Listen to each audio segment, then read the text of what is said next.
radio the first time we went down to Grant Central. A couple of dollars was lost, as well as my favorite pencil. Sauce packets in my left pocket. I can't believe that it's out right now. We should go watch it. Let's do it. Is that your son? He needs to stop it. And why is he wearing so many watches? Yeah, what's going on out there? It's your boy Biggz back at it again with another SmackDown Live review for October 18th, 2016. First and foremost, I want to send a shout out to my big bro, Beer Drink Shouted. Yeah, you know, I changed up the intro. We're going to start rolling this out. And salute to him. Follow his channel, Beer Drink Shouted. I'm going to leave the link in the description to his channel.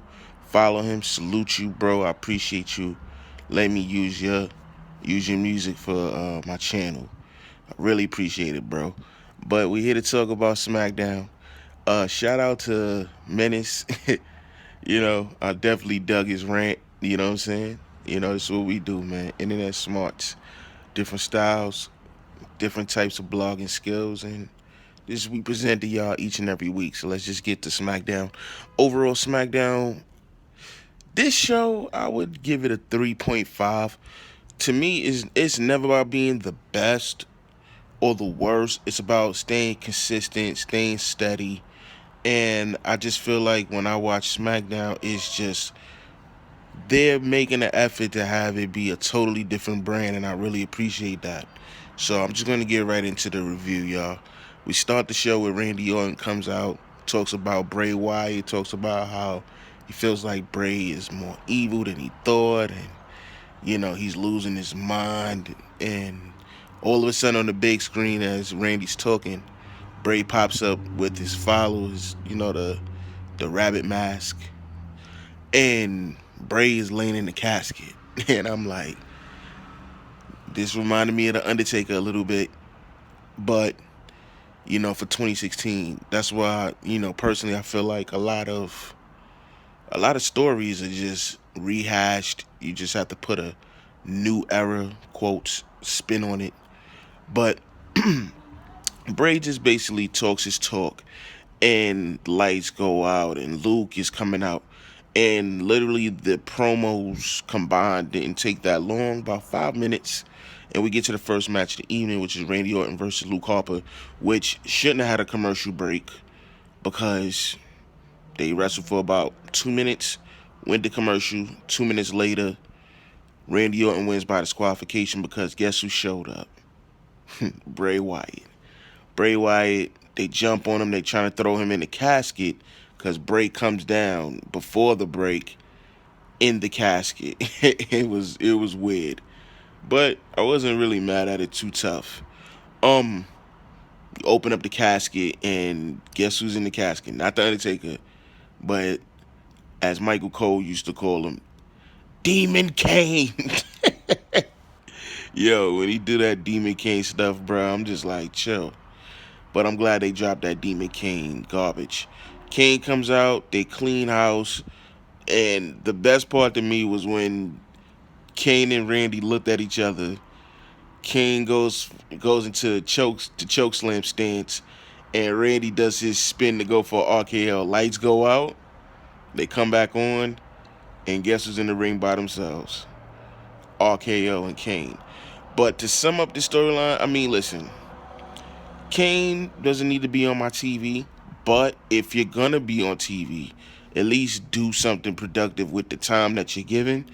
And, you know, it gives Randy something to do. So I feel like Randy and Kane being together right now, I think maybe this is going to set up for a Survivor Series match or some type of 3-on-3 or 4-on-4 with Randy leading one team and the Wyatts leading another team.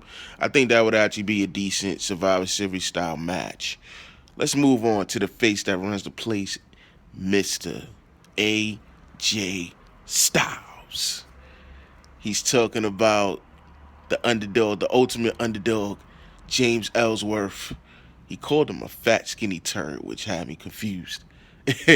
But then he bring up the WCW references, you know, bring up David Arquette, which was a tragedy, travesty, and pure garbage that he even won the the WCW title. But I ain't even gonna go there. We move on to more action. We had Alexa Bliss, who is the number one heel on SmackDown on the women's side, took on Naomi, who I feel like Naomi is getting a nice push. I keep telling y'all every week, man. You go back, look at the tapes, man. Look at the blogs that I'm putting out, man. Alexa Bliss is the number one heel on the SmackDown Live roster for the females. But even better is that the women on SmackDown are being used way better than on Raw. So to me, even though Raw has the better collective collection of talent in the women's division, the most utilized is on SmackDown, and it actually makes the women look way more important than they do on Raw. Even when they have Sasha versus Charlotte in a cage, maybe main eventing, and somebody jumping off being like, Owen Hart, oh, I didn't mean to say it. I'm sorry. I didn't want to put that out there, but why? I'm still trying to figure out why they even doing this type of match and put it in the main event, where if you're going to put it in the main event, you damn sure better be jumping off a cage. Please don't jump off the cage, ladies. Please don't jump off the cage. Alexa Bliss gets the win. I actually love Naomi right here. I think that Naomi, she's going to be a SmackDown Women's Champion before it's all said and done. 2017, I feel like she's going to hold the title, and she's going to hold it for a significant amount of time. She's probably the most athletic female on the roster, even with Charlotte, Bayley, Becky, and Sasha on the roster. I feel like Naomi is the most athletic out of all of them. She is fantastic. And Naomi did lose to Alexa Bliss, who hit her with the Twisted Bliss off the top rope. I love that move. And Alexa Bliss will hold that title sometime next year as well, but I don't think right now. We move on to Apollo Crews versus the debut match of Kurt Hawkins. And it didn't happen. Kurt Hawkins talked his junk. Apollo Crews knocked him out of the ring, and Kurt Hawkins said, I'm not performing this week. Okay, that's cool. We move on to a great promo by Carmella and Nikki Bella. I've seen a lot of mixed reviews. Like, that's why I like doing my review the next day. I like to not view people's opinions, but just read them in 140 characters. So a lot of people liked it. A lot of people didn't like it. I actually liked the promo. I think Carmella is trying to set herself up to be the number one heel for the women on SmackDown. And she made the feud with her and Nikki very simple.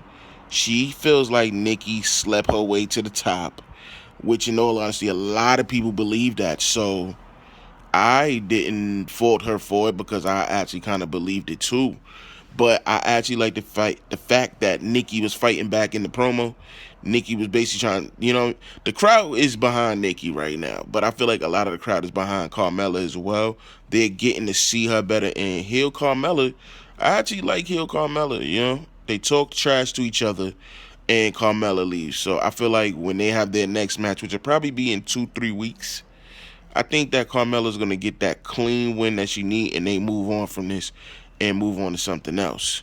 We go to James Ellsworth interview backstage.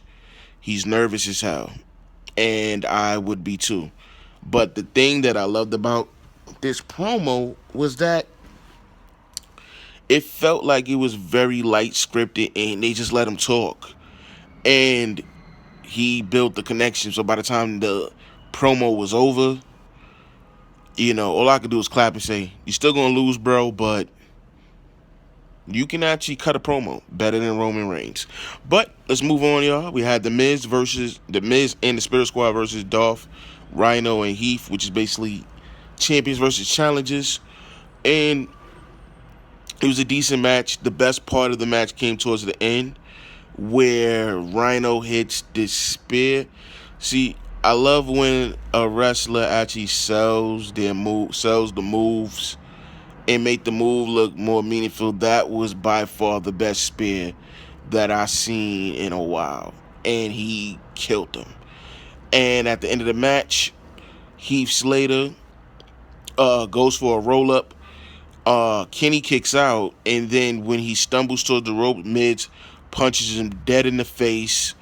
It discombobulated him, and they pick up the win. The Spirit Squad and Miz pick up the win, which should extend the storyline, and I'm not mad at that. I feel like the Spirit Squad will get a title shot, hopefully before Survivor Series, to get them out the way.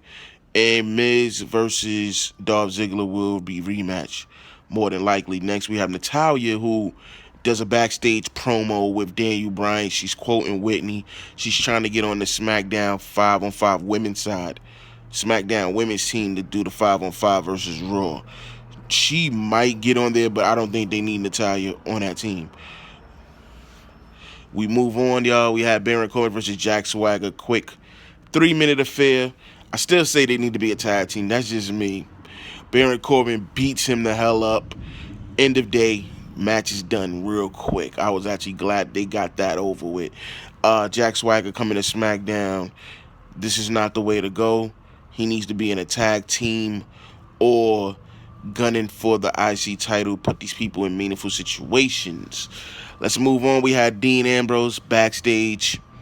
Dean being Dean, talking to Daniel Bryan. And the one thing that I will say about this is that Daniel's being very lenient towards the faces, which is not surprising, but I think that's going to change as time goes on. The main event, I enjoyed the main event personally. AJ Styles versus James Ellsworth. Let's just get to the finish. Ellsworth wins by disqualification. But the move of the night was not the gore by Rhino, but the no chin music by James Ellsworth. I know he made Shawn Michaels proud with that. Young Bucks, Dolph, he hit it perfect. Listen, you need to go back and watch that on YouTube if you have it on DVR. Watch how he set it up and he hit that sweet chin music. That was the biggest pop of the night. When they got that 2 count, he hit AJ with a sweet, chin music. AJ loses by disqualification, where he just beats him up and doesn't break at the 5 count. After the match, Dean Ambrose hits the DDT, and by the way, Dean was out there to be the announcer, to be the ring the bell. Dean was just out there to set up. As you'll see in the photo in front of you, AJ was on Talking Smack. Then you set up the match, a championship. I think it's a championship match next week, if I'm not mistaken. They're going to have a match next week. I hope it's for the title to just get that feud out the way. But we'll see. My time is up, y'all. I appreciate y'all. Like, comment, and subscribe, as Chuck will say at the end of this video, y'all. Follow me at Brooklyn Biggz, BROOKLYNBIGGZ, all one word. Follow me on Twitter. Follow InternetSmarks1. Follow the team, man. Follow Chuck. Follow Custom Menace. Follow all of us, man. Follow us on YouTube. Like, comment, subscribe, share. And we back with NXT tonight, y'all. Peace. Make sure to follow us on Twitter at InternetSmarks1 for all news, rumors, and updates for everything WWE, as well as live tweets for all WWE programming.